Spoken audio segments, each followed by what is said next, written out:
আসসালামু আলাইকুম। আজকে তোমাদের সাথে আমি এই পেইন্টিং এর মূল কাহিনীটা শেয়ার করব।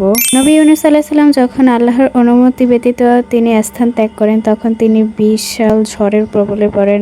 একসময় তিনি জাহাজ থেকে পানিতে পড়ে যান এবং একটি বিশাল তিমি মাছ তাকে এসে খেয়ে ফেলে। এর থেকে বড় বিপদ আর কি হতে পারে? যেখানে তিনি মাছের পেটের অন্ধকারের মধ্যে ছিলেন, যেখানে কোনো আশাই ছিল না। তখন তিনি মাছের পেটে বসে বসে চারিদিকে শুধু অন্ধকার দেখতেছিলেন। তখন আল্লাহ তাকে লা ইলাহা ইল্লা আনতা সুবহানাকা ইন্নী কুনতু মিনাজ জালিমিন এই দোয়াটা পড়ে তার কাছে সাহায্য চাইতে বলে এবং আল্লাহ তাকে বাঁচিয়ে দেন সকল বিপদ থেকে। পেইন্টিং এ তুলে ধরা মূল কাহিনীটা তো শেষ, চলো এখন এটাকে বার্নিশ করি। বার্নিশ করার জন্য আমি মনমার্টি অ্যাক্রিলিক গ্লোস টেস্ট করতেছি, কারণ এটা খুবই গ্লোসি একটা ভাইব দেয়। এই পেইন্টিংটা আমি মূলত পিন্টারেস্ট থেকেই করেছি। পিন্টারেস্টে এই পেইন্টিংটা দেখার পর আমার মনে হলো এই পেইন্টিংটা আমাকে যে করে হোক করতে হবে। বার্নিশ দিয়ে আমি যেখানে পেইন্টিং এর টাচ করতেছি ওইখানে কিন্তু গ্লোসি ভাইব চলে আসতেছে। এই পেইন্টিংটা করা কিন্তু অতটাও ইজি ছিল না। এখানে জাহাজের মূল শেপটা আনতে আমার অনেক টাইম লেগে গিয়েছিল। তবে এখন প্রিয় ক্যানভাস পেইন্টিং গুলোর মধ্যে এই পেইন্টিংটাও আমার একটি ফেভারিট পেইন্টিং। আর তোমরা বার্নিশ করার পর যদি এভাবে ব্রাশটা ভালো করে কাপড় দিয়ে মুছে রাখো, তাহলে কিন্তু ব্রাশ কখনোই নষ্ট হবে না। আর এই পেইন্টিংটা কেউ আমার থেকে পারচেস করতে চাইলে মিম সার্টিফাই নক দিবে।